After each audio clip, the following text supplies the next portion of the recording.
Baik, Assalamualaikum warahmatullahi wabarakatuh. Di sini kami dari kelompok 2 Bahasa Indonesia akan membuat video materi pembelajaran yang berjudul penulisan kata, gabungan kata, kata sandang si dan sang, pemakaian tanda baca, titik dan koma, dan pembentukan istilah.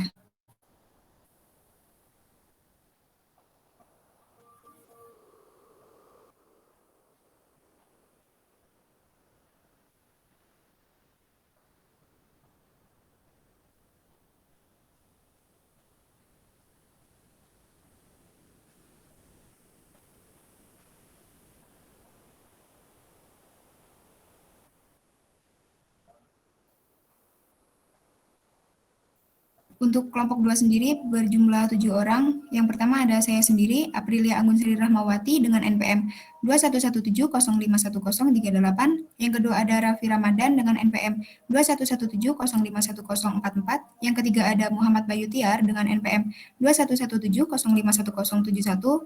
Yang keempat ada Ahmad Irfandi dengan NPM 2117051089. Yang kelima ada M. Abdi Firdaus dengan NPM 2117051031. Yang keenam ada Adistiari Hadatul Aisy dengan NPM 2117051065. Yang ketujuh ada Naufal Hilal dengan NPM 2117051020. Langsung saja masuk ke materinya. Untuk materi yang pertama akan dijelaskan oleh saya sendiri. Penulisan kata, gabungan kata. Gabungan kata ada 5 macam, yaitu 1. Unsur gabungan kata yang lazim disebut kata majemuk, termasuk istilah khusus, ditulis terpisah. Misalnya, duta besar, kambing hitam, rumah sakit jiwa. 2. Gabungan kata yang dapat menimbulkan salah pengertian ditulis dengan membubuhkan tanda hubung di antara unsur-unsurnya. Misalnya, anak istri pejabat, yang artinya anak dan istri dari pejabat. Anak istri pejabat, yang artinya anak dari istri pejabat. Ibu bapak kami, yang artinya ibu dan bapak kami. Ibu bapak kami, yang artinya ibu dari bapak kami. 3. Gabungan kata yang penulisannya terpisah tetap ditulis terpisah jika mendapat awalan atau akhiran. Misalnya, bertepuk tangan, garis bawahi, sebarluaskan. 4. Gabungan kata yang mendapat awalan dan akhiran sekaligus ditulis serangkai. Misalnya, dilipat gandakan, menggarisbawahi, menyebarluaskan. 5. Gabungan kata yang sudah padu ditulis serangkai. Misalnya, matahari, olahraga, sukarela. Selanjutnya materi gabungan kata untuk kata sandang si dan sang. Kata si dan sang ditulis terpisah dari kata yang mengikutinya. Misalnya, surat itu dikembalikan kepada si pengirim. Toko itu memberikan hadiah kepada si pembeli. Ibu itu menghadiahi sang suami kemeja batik. Sang adik mematuhi nasihat sang kakak. Huruf awal yang sang ditulis dengan huruf kapital jika sang merupakan unsur nama Tuhan. Misalnya, kita harus berserah diri kepada Sang Pencipta. Pura dibangun oleh umat Hindu untuk memuja Sang Hyang Widiwasa. Materi selanjutnya adalah pemakaian tanda baca, titik dan koma. A. Tanda titik. 1. Tanda titik dipakai pada akhir kalimat pernyataan. Misalnya, mereka duduk di sana. Dia akan datang pada pertemuan itu. 2. Tanda titik dipakai di belakang angka atau huruf dalam suatu bagan, ikhtisar, atau daftar. Misalnya, 1 Romawi, titik, kondisi kebahasaan di Indonesia. A. Titik, bahasa Indonesia. 1 titik, kedudukan. 2 titik, fungsi. Contoh yang kedua, 1 titik, patokan umum. 1.1, isi karangan. 1.2, ilustrasi. 1.2.1, gambar tangan. Catatan 1. Tanda titik tidak dipakai pada angka atau huruf yang sudah bertanda kurung dalam suatu perincian. Misalnya, bahasa Indonesia berkedudukan sebagai 1 tutup kurung, bahasa nasional yang berfungsi antara lain A. Tutup kurung, lambang kebanggaan nasional, B. Tutup kurung, identitas nasional, dan C. Tutup kurung, alat pemersatu bangsa. 2. Tanda titik tidak dipakai pada akhir penomoran digital yang lebih dari 1 angka. Misalnya, 2B. 3. Tanda titik tidak dipakai di belakang angka atau angka terakhir dalam penomoran deret digital yang lebih dari 1 angka dalam judul tabel, bagan, grafik, atau gambar. Misalnya, tabel 1 kondisi kebahasaan Indonesia, tabel 1.1 kondisi bahasa daerah di Indonesia. Untuk materi selanjutnya akan dijelaskan oleh M. Abdi Firdaus. Kepada M. Abdi Firdaus dipersilakan.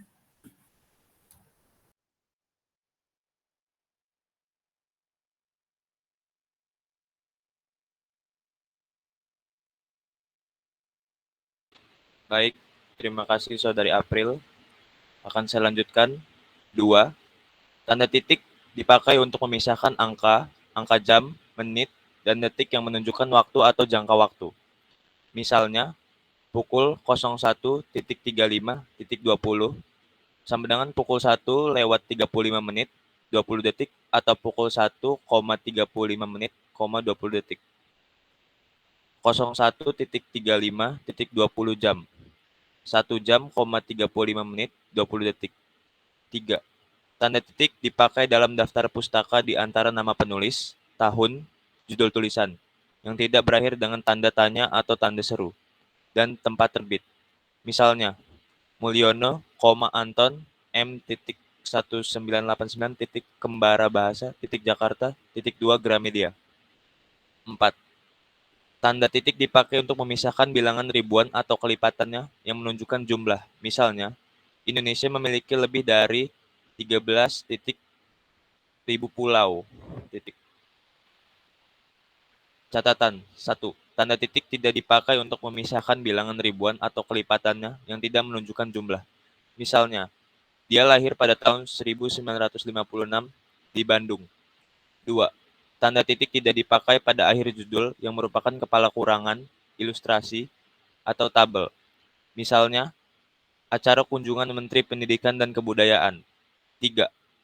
Tanda titik tidak dipakai di belakang alamat penerima dan pengirim surat serta tanggal surat. Misalnya, yang terhormat, Direktur Taman Ismail Marzuki, Jalan Cikini Raya, nomor 73, Menteng, Jakarta 10330.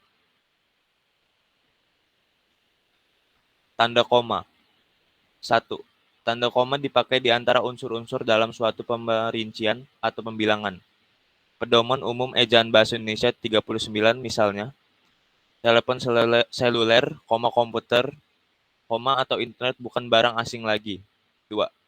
Tanda koma dipakai sebelum kata penghubung seperti tetapi, melainkan, dan sedangkan dalam kalimat majemuk setara. Misalnya, saya ingin membeli kamera, tetapi uang saya belum cukup. 3. Tanda koma dipakai untuk memisahkan anak kalimat yang mendahului induk kalimatnya. Misalnya, kalau diundang, saya akan datang. Catatan. Tanda koma tidak dipakai jika induk kalimat mendahului an kalimat. Misalnya, saya akan datang kalau diundang.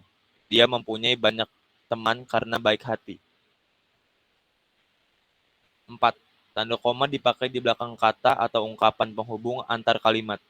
Seperti oleh, karena itu, jadi, dengan, demikian, sehubungan dengan itu, dan meskipun demikian.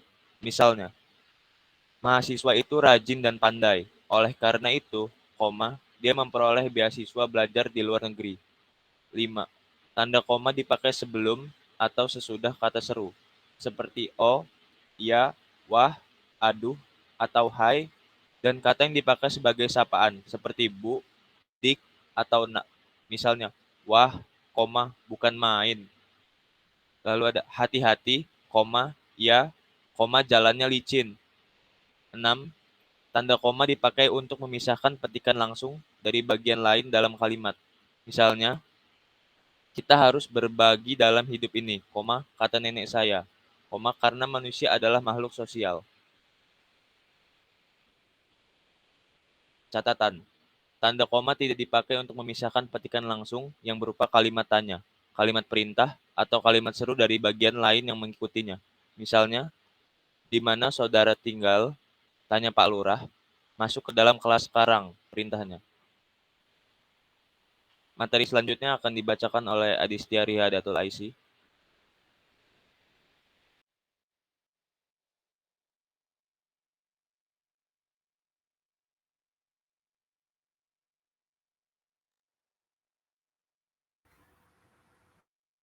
Baik, selanjutnya yang nomor 7. Tanda koma dipakai di antara nama dan alamat, bagian-bagian alamat, tempat dan tanggal, serta nama tempat dan wilayah atau negeri yang ditulis berurutan. Misalnya, Dekan Fakultas Kedokteran, Universitas Indonesia, Jalan Salemba Raya 6, Jakarta. 8. Tanda koma dipakai untuk memisahkan bagian nama yang dibalik susunannya dalam daftar pustaka. Misalnya, Halim, Amran, ed. 1976, Politik Bahasa Nasional, Jilid 1, Jakarta, Pusat Bahasa. 9. Tanda koma dipakai di antara bagian-bagian dalam catatan kaki atau catatan akhir. Misalnya, Hadi Kusuma Hilman, Ensiklopedia Hukum Adat dan Adat Budaya Indonesia, Bandung Alumni, 1977, halaman 12. Yang ke-10, tanda koma dipakai di antara nama orang dan singkatan gelar akademis yang mengikutinya, untuk membedakannya dari singkatan nama diri, keluarga, dan marga. Misalnya, B. Ratulangi, SE. Yang 11, tanda koma dipakai sebelum angka desimal atau di antara rupiah dan sen yang dinyatakan dengan angka. Misalnya, 12,5 meter, 27,3 kilogram. Yang 12, tanda koma dipakai untuk mengapit keterangan tambahan atau keterangan aposisi. Misalnya, semua siswa, baik laki-laki maupun perempuan, harus mengikuti latihan paduan suara. Yang ke-13, tanda koma dapat dipakai di belakang keterangan yang terdapat pada awal kalimat untuk menghindari salah baca atau salah pengertian. Contohnya, atas perhatian saudara, kami ucapkan terima kasih. Berikutnya ada pembentukan istilah. Istilah adalah kata atau frasa yang dipakai sebagai nama atau lambang dan dengan cermat mengungkapkan makna konsep, proses, keadaan, atau sifat yang khas dalam bidang ilmu pengetahuan, teknologi, dan seni. Tata istilah dalam terminologi adalah perangkat asas dan ketentuan pembentukan istilah serta terkumpulnya istilah yang dihasilkannya. 1. Ketentuan umum. Istilah umum adalah istilah yang berasal dari bidang tertentu, yang karena dipakai secara luas menjadi unsur kosakata umum, seperti anggaran belanja, daya, nikah, penilaian, radio, takwa.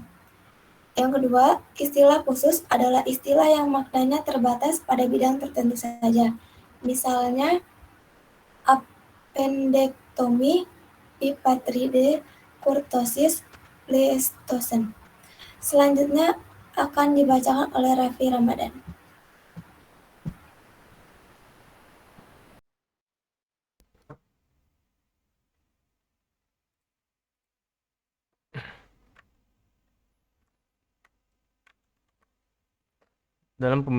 Selanjutnya persyaratan istilah yang baik. Dalam pembentukan istilah perlu diperhatikan persyaratan dalam pemanfaatan kosakata bahasa Indonesia. 1. Istilah yang dipilih adalah kata atau frasa yang paling tepat untuk mengungkapkan konsep termasuk dan yang tidak menyimpang dari makna itu. 2. Istilah yang dipilih adalah kata atau frasa yang paling singkat di antara pilihan yang tersedia yang mempunyai rujukan sama. 3. Istilah yang dipilih adalah kata atau frasa yang bernilai rasa dalam kurung konotasi baik. 4. Istilah yang dipilih adalah kata atau frasa yang sedap didengar dalam kurung eufonik. 5. Istilah yang dipilih adalah kata atau frasa yang bentuknya seturut kaidah bahasa Indonesia. Nama dan tata nama. Nama adalah kata atau frasa yang berdasarkan kesepakatan menjadi tanda pengenal benda, orang, hewan, tumbuhan, tempat, atau hal. Tata nama dalam kurung nomenklatur adalah perangkat peraturan penamaan dalam bidang ilmu tertentu seperti kimia dan biologi beserta kumpulan nama yang dihasilkannya. Misalnya aldehida, natrium klorida, primat, dan oryza sativa. 2. Proses pembentukan istilah. A. konsep ilmu pengetahuan dan peristilahannya. Upaya kecendikian ilmuwan dalam kurung saintis dan pandit dalam kurung scholar terus menghasilkan konsep ilmiah yang pengungkapkannya dituangkan dalam perangkat peristilahan. Konsep ilmiah yang sudah dihasilkan ilmuwan dan pandit Indonesia dengan sendirinya mempunyai istilah yang mapan. Akan tetapi, sebagian besar konsep ilmu pengetahuan modern yang dipelajari, digunakan dan dikembangkan oleh pelaku ilmu pengetahuan dan teknologi di Indonesia datang dari luar negeri dan sudah dilambangkan dengan istilah bahasa asing. B. Bahan baku istilah Indonesia. Bahan istilah Indonesia diambil dari berbagai sumber, terutama dari 3 golongan bahasa yang penting, yakni 1. Bahasa Indonesia termasuk unsur sarapannya dan bahasa Melayu. 2. Bahasa Nusantara yang serumpun termasuk bahasa Jawa kuno. Dan 3. Bahasa asing seperti bahasa Inggris dan bahasa Arab. C. Pemantapan istilah Nusantara. Istilah yang mengungkapkan konsep hasil galian ilmuwan dan pandit Indonesia seperti Bhinneka Tunggal Ika, Batik, Banjar, Sawer, Gunungan, dan Pamor telah lama diterima secara luas sehingga dapat dimantapkan dan hasilnya dikodifikasi. D. Pemadanan istilah. Pemadanan istilah asing ke dalam bahasa Indonesia dan jika perlu ke salah satu bahasa serumpun. Dilakukan lewat penerjemahan, penyerapan atau gabungan penerjemahan dan penyerapan. Penulisan istilah serapan itu dilakukan dengan atau tanpa penyesuaian ejaannya berdasarkan kaidah fonotaktik, yakni hubungan urutan bunyi yang diizinkan dalam bahasa Indonesia.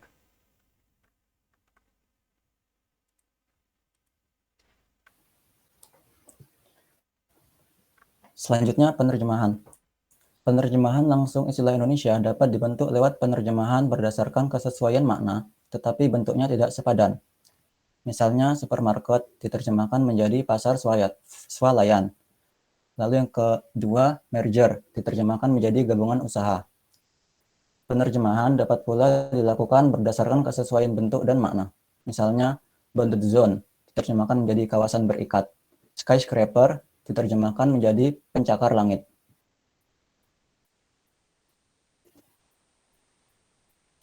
Dalam pembentukan istilah lewat penerjemahan, perlu diperhatikan pedoman berikut. Yang pertama, penerjemahan tidak harus berasal satu kata, diterjemahkan dengan satu kata. Misalnya, psikologis diterjemahkan menjadi ahli psikologi. Medical practitioner diterjemahkan menjadi dokter. Lalu yang kedua, istilah asing dalam bentuk positif diterjemahkan ke dalam istilah Indonesia bentuk positif. Sedangkan istilah dalam bentuk negatif diterjemahkan ke dalam istilah Indonesia bentuk negatif pula. Misalnya, bond form diterjemahkan menjadi bentuk terikat, bukan bentuk tak bebas. Illiterate diterjemahkan menjadi niraksara. Inorganic diterjemahkan menjadi tak organik.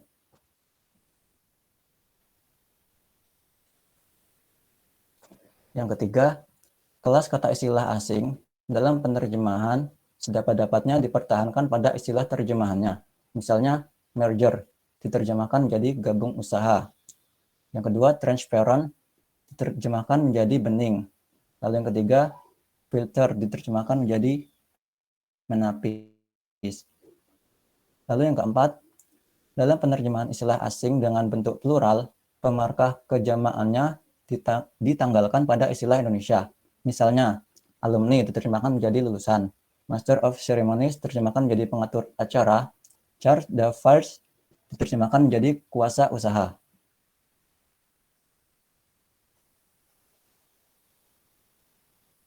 Yang ketiga, penyerapan.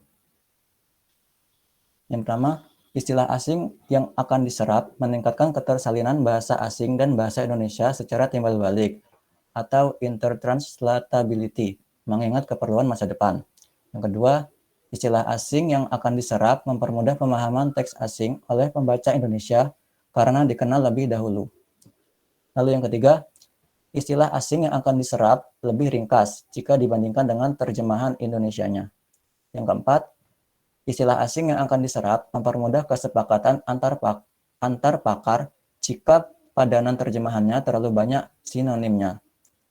Lalu yang kelima, Istilah asing yang akan diserap lebih cocok dan tepat karena tidak mengandung konotasi buruk. Untuk materi selanjutnya akan dibacakan oleh saudara Bayu. Kepada Bayu saya persilakan.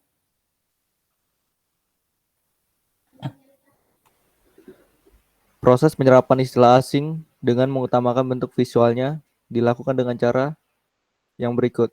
Yang pertama, penyerapan dengan penyesuaian ejaan dan lafal. Misalnya, kamera menjadi kamera, mikrofon menjadi mikrofon, sistem menjadi sistem. Yang kedua, penyerapan dengan penyesuaian ejaan tanpa penyesuaian lafal. Misalnya, desain menjadi desain, file menjadi file, sains menjadi sains. Yang ketiga, penyerapan tanpa penyesuaian ejaan tetapi dengan penyesuaian lafal.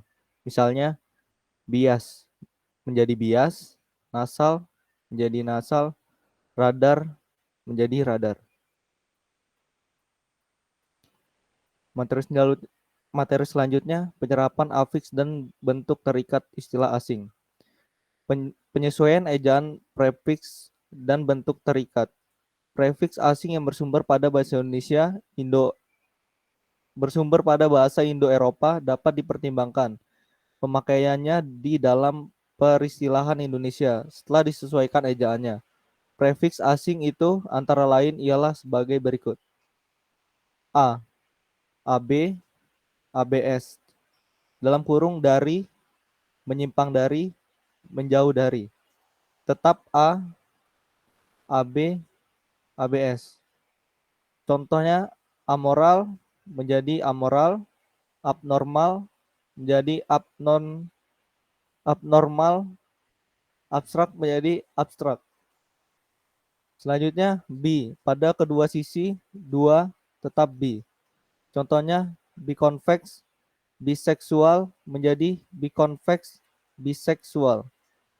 Cata bawah sesuai dengan menjadi kata catalis menjadi katalisme, katalis.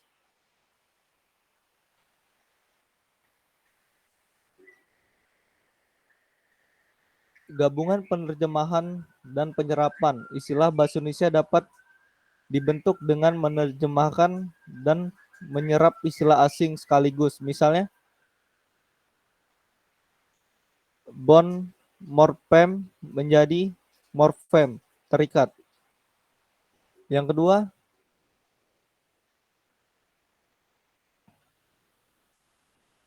pereka ciptaan istilah. Kegiatan ilmuwan, budayawan, dan seniman yang bergerak di baris terdepan ilmu, teknologi, dan seni dapat mencetuskan konsep yang belum ada selama ini. Istilah baru untuk mengungkapkan konsep itu dapat direka cipta sesuai dengan lingkungan dan corak bidang kegiatannya. Yang ketiga, pembakuan dan kodifikasi istilah.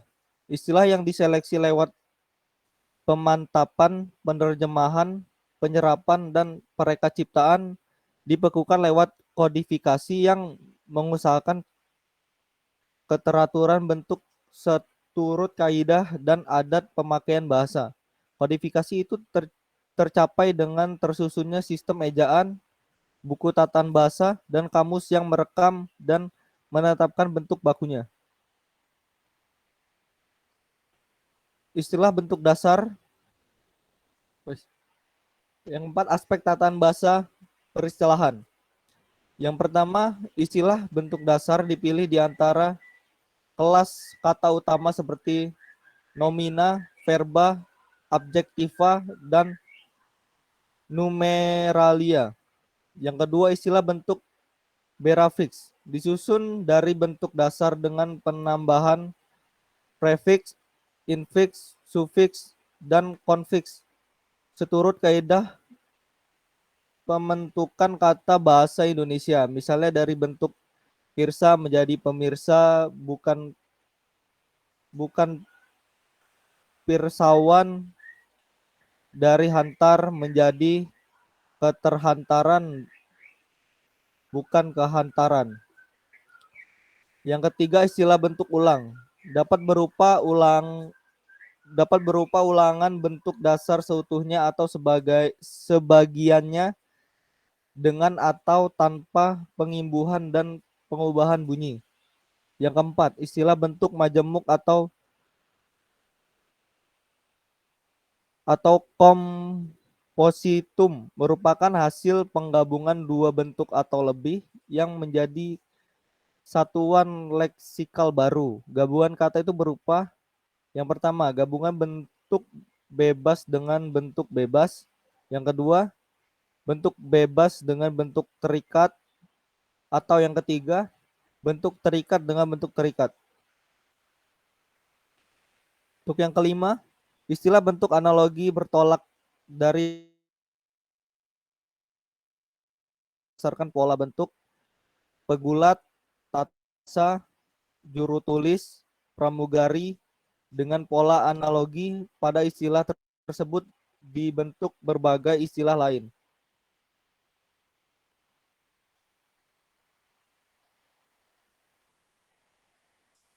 Selanjutnya istilah hasil meta-analisis terbentuk melalui analisis unsur yang keliru. Selanjutnya istilah bentuk singkatan. Ialah bentuk yang penulisannya dipendekkan menurut 3 cara, yaitu satu huruf atau lebih yang dilisankan sesuai dengan bentuk istilah lengkapnya. Satu huruf atau lebih yang lazim dilisankan huruf demi huruf, sebagian unsurnya ditanggalkan. Istilah bentuk akronim ialah istilah pemendekan bentuk majemuk yang berupa gabungan huruf awal suku kata, gabungan suku kata, ataupun gabungan huruf awal dan huruf kata dari deretan kata yang diperlakukan sebagai kata. Selanjutnya lambang huruf ialah satu huruf atau lebih yang melambangkan konsep dasar ilmiah seperti kuantitas dan nama unsur. Lambang huruf tidak diikuti tanda titik. Selanjutnya gambar lambang ialah gambar atau tanda lain yang melambangkan konsep ilmiah menurut konvensi bidang ilmu yang bersangkutan. Materi selanjutnya akan dibacakan oleh rekan saya, Naufal Hilal. Baik, selanjutnya, istilah baru dapat dibentuk lewat penyempitan dan perluasan makna kata yang lazim dan yang tidak lazim. Artinya, kata itu dikurangi atau ditambah jangkauan maknanya sehingga penerapannya menjadi lebih sempit atau lebih luas. 1. Penyempitan makna. 2. Perluasan makna. Poin 2. Dua istilah atau lebih yang maknanya sama atau mirip, tetapi bentuknya berlainan disebut sinonim. Di antara istilah sinonim itu, salah satunya ditentukan sebagai istilah baku atau yang ditamakan. Poin 3. Istilah homonim berupa dua istilah atau lebih yang sama ejaan dan hafalannya, tetapi maknanya berbeda karena asalnya berlainan. Istilah homonim dapat dibedakan menjadi homograf dan homofon. Istilah hiponim ialah bentuk yang maknanya terangkum dalam hiperonim atau subordinatnya atau superordinatnya yang mempunyai makna yang lebih luas. Kata mawar, melati, cempaka, misalnya, masing-masing disebut hiponim terhadap kata bunga yang menjadi hiperonim atau superordinatnya. Poin 4. Istilah taksonim ialah hiponim dalam sistem klasifikasi konsep bawahan dan konsep atasan yang bertingkat-tingkat. Kumpulan taksonim membangun taksonimi sebagaimana takson membangun taksonomi. Istilah meronim ialah istilah yang maujud atau entiti yang ditunjukkannya merupakan bagian dari maujud lain yang menyeluruh. Istilah yang menyeluruh itu disebut holonim.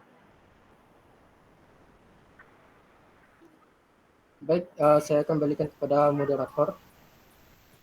Baik, itulah materi yang dapat kami sampaikan. Saya mewakili dari kelompok 2 memohon maaf apabila ada kesalahan. Saya akhiri. Wassalamualaikum warahmatullahi wabarakatuh.